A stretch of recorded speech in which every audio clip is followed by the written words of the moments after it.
1945년 8월 6일 오전 8시에 태평양 비행기지에서 출발한 미국의 B-29 폭격기가 히로시마 상공에서 원자폭탄을 투하했습니다. 이 원자폭탄의 투하로 히로시마 시의 건물 60%가 한순간에 잿더미로 변했습니다. 그 당시 히로시마 인구가 34만 명이었는데 그 중에 24만 명이 즉시 죽거나 아니면은 원폭의 후유증으로 죽었습니다. 어마어마한 숫자가 죽은 겁니다. 사흘 뒤에 두 번째 폭탄인 나가사키에 투하가 되었습니다. 두 번째 원폭 투하로 약 15만 명이 죽거나 부상을 당했습니다. 인류가 만들어낸 어마어마한 가공할 만한 위력의 폭탄이었습니다. 히로시마의 원폭이 투하된 지 열흘이 지나서 일본의 천황은 무조건 항복을 선언했습니다. 이로써 약 5천만 명의 희생자를 내었던 세계 제2차 대전이 막을 내리게 되었습니다. 히로시마 원폭 투하와 일본의 항복은 긴밀한 관계에 있습니다. 이미 일본은 패전을 거듭하면서 패색이 짙었지만은 종전의 명분을 찾으며 결사항전을 하고 있었습니다. 그러나 히로시마의 원폭 투하로 인해서 일본 천황은 결사항전도 명분도 다 포기하고 무조건 항복을 선언한 것입니다. 일본 패전의 결정적인 사건은 히로시마 원폭 투하 사건이었고 히로시마 원폭으로 사실상 전쟁은 끝이 난 것이나 다름이 없었습니다. 단지 천황이 항복을 선언하기까지 열흘이라고 하는 시간이 필요했을 뿐입니다. 이 열흘 사이를 이미와 아직 사이다 이렇게 얘기를 합니다. 이미 전쟁은 끝이 난 것이나 다름이 없지만 아직 항복만 안 했을 뿐이다 라는 것입니다. 주님께서 말씀하시는 종말이 이와 같습니다. 전 세계적으로 일어나고 있는 여러 가지 징조들을 보면은 당장 내일이라도 종말이 일어날 것 같습니다. 하나님을 믿지 않는 사람들조차도 세상 말세다라고 할 정도입니다. 그러나 종말은 이제 시작이 되었을 뿐입니다. 그리고 이루어지고 있습니다. 그리고 어느 날 종말은 도적과 같이 임할 것입니다. 그러나 그때가 언제인지는 아무도 알 수가 없습니다. 종말이 가까웠다고 해서 집 팔고 그리고 직장 그만두고 산으로 올라가서 그 종말을 기다려야 된다라고 가르치는 그런 이단들이 있습니다. 그것은 잘못된 가르침이라는 것을 우리는 알아야 되는 것입니다. 아직이고 언제인지 모르기 때문에 경건한 신앙인들은 아직과 그리고 이미와 아직 사이에서 긴장을 가지고서 살아야만 하는 것입니다. 그 긴장감이란 기도로 준비하는 것입니다. 기도로 깨어 있으라는 얘기입니다. 기도로서 더욱더 강한 믿음을 가지고 있으라는 말씀인 줄로 믿습니다. 계속해서 주님께서 말씀하신 말씀의 징조에 대해서 말세의 징조에 대해서 살펴보도록 하겠습니다. 첫 번째로는 15절 말씀에 보니까 멸망에 가증한 것이 거룩한 곳에 선다라고 말씀을 하고 있습니다. 그러므로 너희가 선지자 다니엘이 말한 바 멸망에 가증한 것이 거룩한 곳에 선 것을 보거든 읽는 자는 깨달을진저 라고 했습니다. 이 말씀은 다니엘 선지자가 3번에 걸쳐서 예언한 내용입니다. 다니엘서 9장 27절, 11장 31절, 12장 11절에서 예언을 했습니다. 그 중에서 다니엘서 11장 31절 말씀을 보면은 군대는 그의 편에 서서 성소 곧 견고한 것을 더럽히며 매일 드리는 제사를 폐하며 멸망하게 하는 가증한 것을 세울 것이며 라고 예언이 되어져 있습니다. 성소를 더럽히면서 그곳에 가증한 것을 세울 것이라고 하는 그런 예언의 내용입니다. 이 예언은 역사적으로 성취가 한번 되어진 적이 있습니다. BC 168년에 수리아 왕인 안티오코스 에피파네스라고 하는 사람이 예루살렘을 쳐들어왔습니다. 그리고 성전에다가, 하나님의 거룩한 성전에다가 제우스상을 세웠습니다. 그리고 그 제단에다가 돼지를 제물로 드린 적이 있습니다. 하나님의 성전이 어떤 곳입니까? 하나님의 임재의 장소입니다. 거룩한 장소입니다.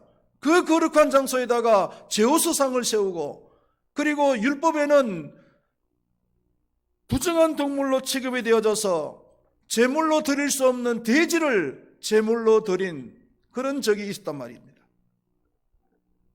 멸망에 가증한 것이 거룩한 곳에 섰던 역사적 사건입니다.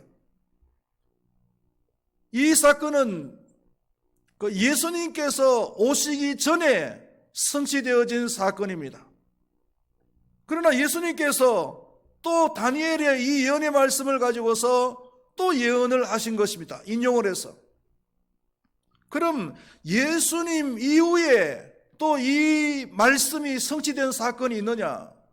한 두 가지로 짐작을 할 수가 있습니다.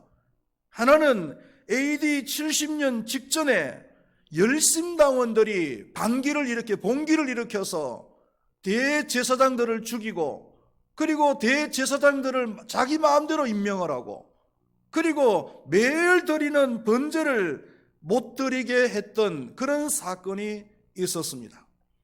이것이 첫 번째 사건이고, 그리고 두 번째 사건이 예루살렘 성전이 AD 70년에 완전히 파괴가 되어지지 않습니까? 그런데 옛날 예루살렘 성전이 있었던 그 자리가 지금은 이슬람 사원이 서 있답니다. 혹자들은 예수님께서 이 사건을 두고 예언을 하셨다라고 말을 하기도 합니다. 예의주시해서 봐야 될 그런 팩트임에는 틀림이 없습니다.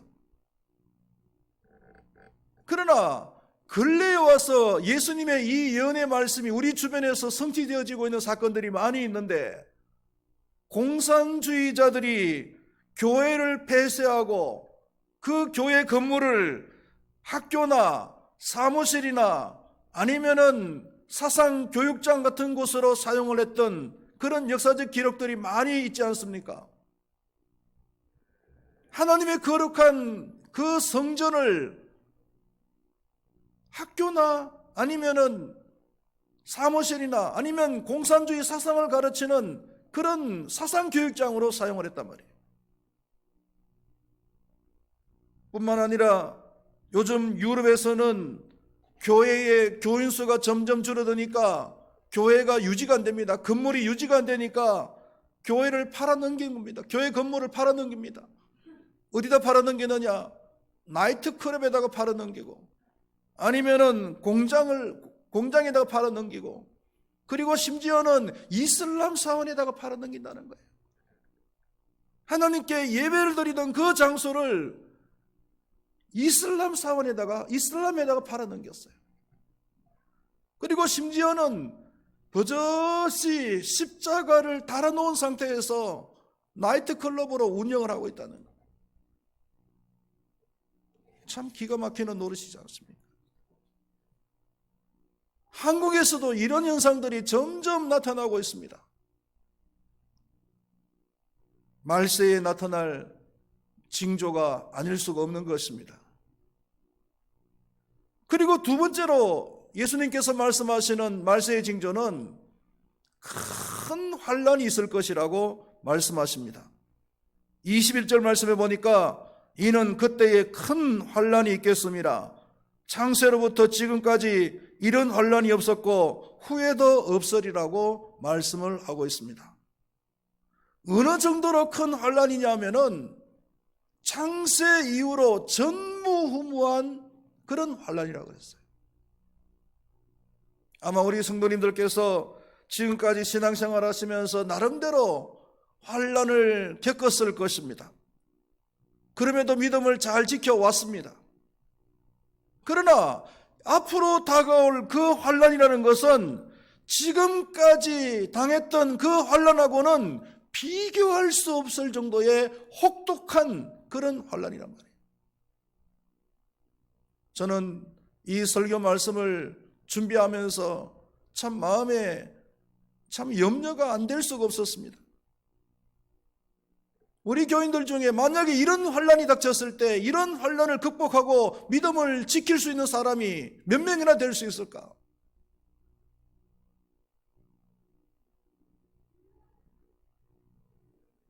더더구나 중국 코로나로 인해서 교회가 영적 영성에 데미지를 한 30%에서 50% 정도를 입었다고 하잖아요. 저는 제 느낌이 한 30% 정도 데미지를 입었지 않았겠느냐라고 판단을 했는데, 그런데 주변 사람들 얘기는 목사님 무슨 소리 하는 거예요? 50%는 데미지를 입었을 것입니다라고 얘기를 하더라고요. 그러니까 30%에서 50% 데미지는 입었다, 이렇게 보는 거예요.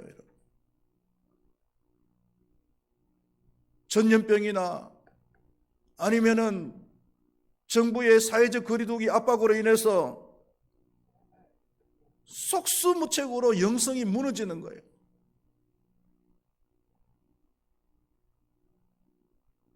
교회 중직자들이 장기적으로 예배를 빠집니다.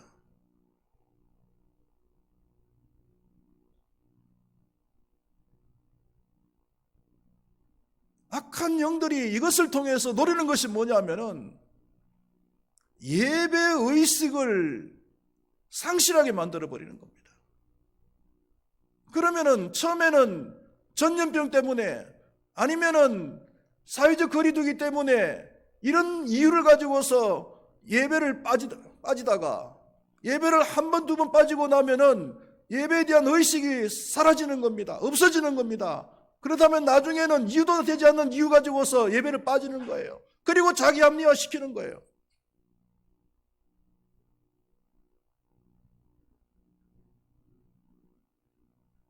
이게 악한 영들의 전략입니다, 여러분. 지금 악한 영들의 전략대로 돼가고 있는 거예요.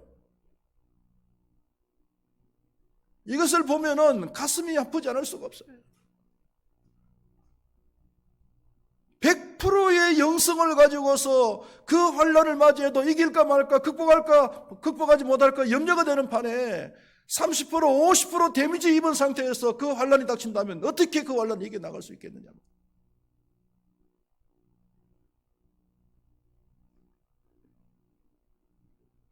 마귀는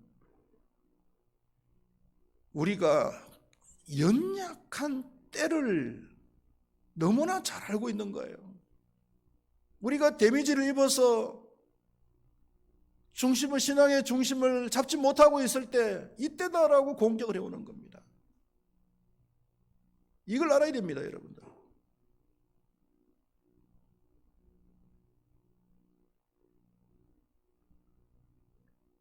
빨리 회복해야 됩니다, 여러분. 악한 영들에게 우리의 그런 데미지 입은 부분들을, 우리의 그 약한 부분들을 자꾸 노출시키고 있으면 안 된다는 거예요.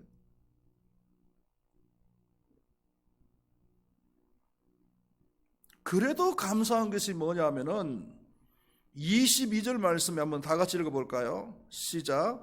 그 날들을 감하지 아니하면 모든 육체가 구원을 얻지 못할 것이나 그러나 택하신 자들을 위하여 그 날들을 감하시리라. 택하신 자들을 위하여서 환난의 강도를 감해 주시겠다는 말씀이에요.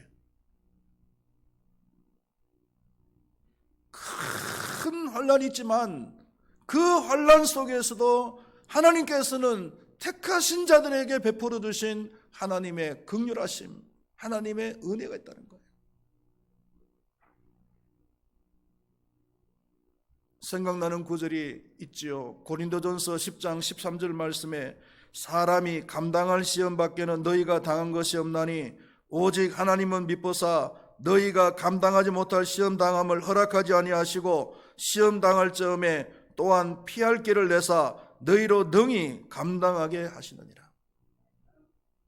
하나님께서 우리에게 아무리 큰 난란을 주시더라도 그 환난은 불신자들에게 해당되어지는 것입니다. 그래서 우리 믿는 사람들 중에서 그 불신자들에게 임하는 그 큰 환난을 보고 지레 겁먹어서 신앙을 포기하는 사람이 있다면 그 사람은 진짜 가짜 중에 가짜예요. 내가 정말 택하신 자라면은 그 환난 가운데서도 하나님께서 택하신 자들에게 주어지는 은혜가 있다, 피할 길이 있다라는 것을 여러분들은 믿으시기를 바라겠습니다.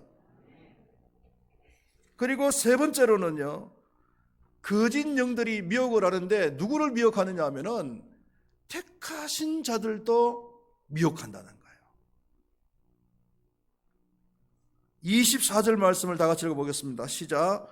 그리스도들과 거짓 선지자들이 일어나 큰 표적과 기사를 보여 할 수만 있으면 택하신 자들도 미혹하리라. 하나님께서 택하신 자들은 절대로 지옥 갈 일이 없습니다. 할렐루야. 이것은 악한 영들도 너무나 잘 알고 있어요. 하나님께서 절대적인 그 능력의 손으로 붙들어 주시면, 하나님의 그 만유보다도 더 크신 손으로 붙들어 주시면은 아무도 그 손에서 빼앗을 수가 없다라는 사실을 악한 영들도 너무나 잘 알고 있다는 거예요. 그럼에도 불구하고 믿는 자들을 미혹합니다. 혹시나 해서. 혹시나 그 믿는 자들 사이에 그 가짜가 한두 명쯤은 있지 않을까 라고 생각을 하고 못 먹는 감 어떻게 한다고요? 찔러나 보는 거예요. 걸리면 걸리는 거고 아니면 말고, 말세에 이런 현상이 있다는 거예요.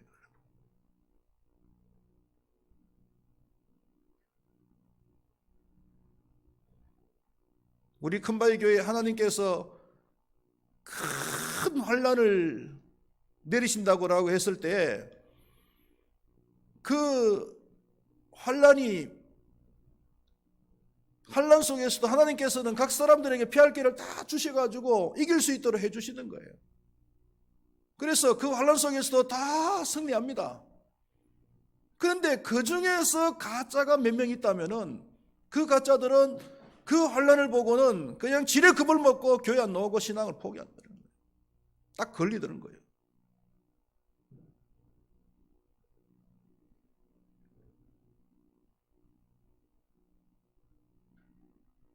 하나님께서 택하신 자들은 절대로 지옥 갈 일이 없는 줄로 믿으시기를 바라겠습니다.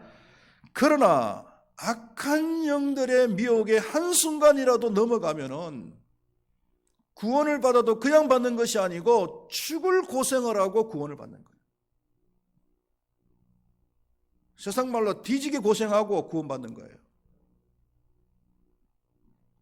마치 불 속에서 겨우 구원받듯이 그렇게 구원을 받는 거예요. 그렇기 때문에 여기저기서 자신이 메시아라고 하는 사람들, 그런 사람들에게 미혹되면 안 됩니다. 자신이 메시아라고 하면서 막 이상한 그런 이적도 행하는 사람이 있어요. 여러분, 그런 악한 영들도 이적을 행한다는 사실을 여러분 아셔야 됩니다. 그러니까 여러분들이 이적 따라다니는 그런 신앙이 되면은 그 미혹 당할 수 있어요. 와, 저 사람 능력 대단하네. 그러면서 넘어갈 수가 있단 말입니다. 절에 가보세요. 여러분들 성녀들도 방언합니다.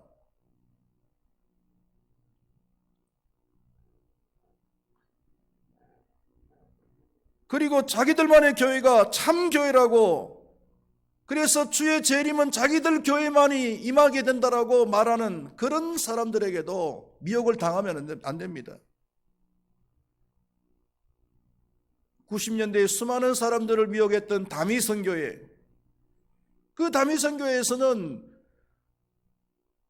잠실의 그 지하교회에서 예수님이 재림한다고 이야기했어요.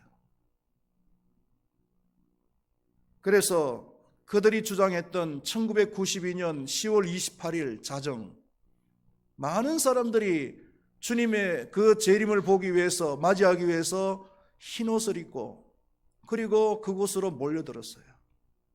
매스컴들도 엄청나게 몰려들었죠. 그리고 주의 재림을 기다리기 위해서 그들은 찬송을 부르면서 열심히 기다렸어요. 자정이 되었는데도 주의 재림은 없는 거예요. 사람들이 왜 재림하시지 않았을까? 왜 재림하지 않았을까? 생각하고 있는 사이에 어떤 여자 한 분이 무대로 올라오더니 재림은 연기되었습니다. 그리고는 그 많은 사람들을 미혹해 했던 다미선교의 해프닝은 끝난 겁니다. 다미선교의 핵심 멤버였던 이장림 목사는 검찰 고발되어져서 형을 살았죠.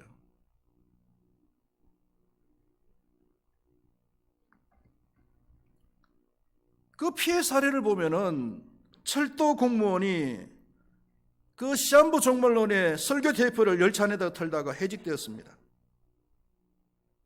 해직된 공무원은 그것으로 끝나는 것이 아니고 퇴직금을 종말론 교회에다가 헌납했고 두 자녀들을 데리고 잠적을 해버렸습니다. 서울 마포구 합정동에 사는 30대 주부는 중학교 1학년이었던 아들을 데리고 경남 지역으로 선교를 한다고 가버렸습니다. 부산광역시의 한 시민은 부동산 1억 원을 매각해서 그 돈을 종말론 교회에다가 헌금을 했습니다.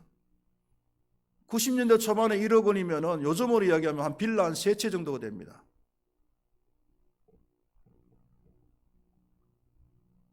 전라남도 강진군에 사는 여고생은 부모가 종말론 교회에 나가는 것을 반대한다고 해서 엄독 자살을 해버렸습니다. 강동구 암소동에 살던 윤모 씨와 그리고 대학생에 있던 세 아들은 종말론에 빠져서 가정이 완전히 파탄되어졌습니다. 그리고 두 아들은 조선민주주의 인민공화국과 외국에 순교한다면서 가출했습니다. 북한으로 가가지고 순교하겠다고.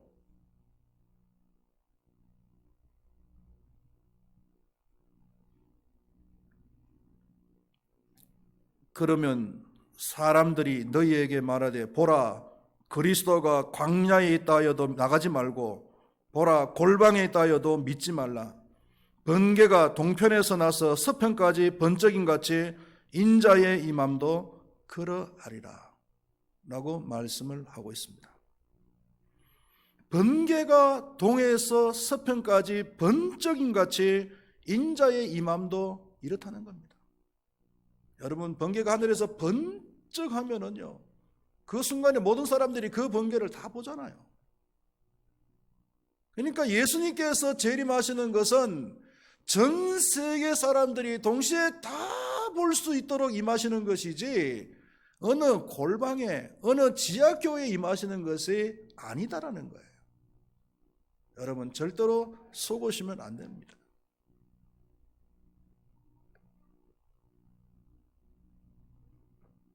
예수님께서 말세에 있을 세 가지 징조를 더 오늘 말씀해 주셨습니다. 멸망에 가정한 것이 거룩한 곳에 서게 된다라고 말씀하셨습니다. 이미 이루어졌을 수도 있습니다. 역사상 전무후무한 환란이 있다라고 했습니다. 그리고 적그리스도는 할 수만 있다면은 하나님의 택하신 자들도 쓰러뜨리기 위해서 미혹을 한다라고 했습니다.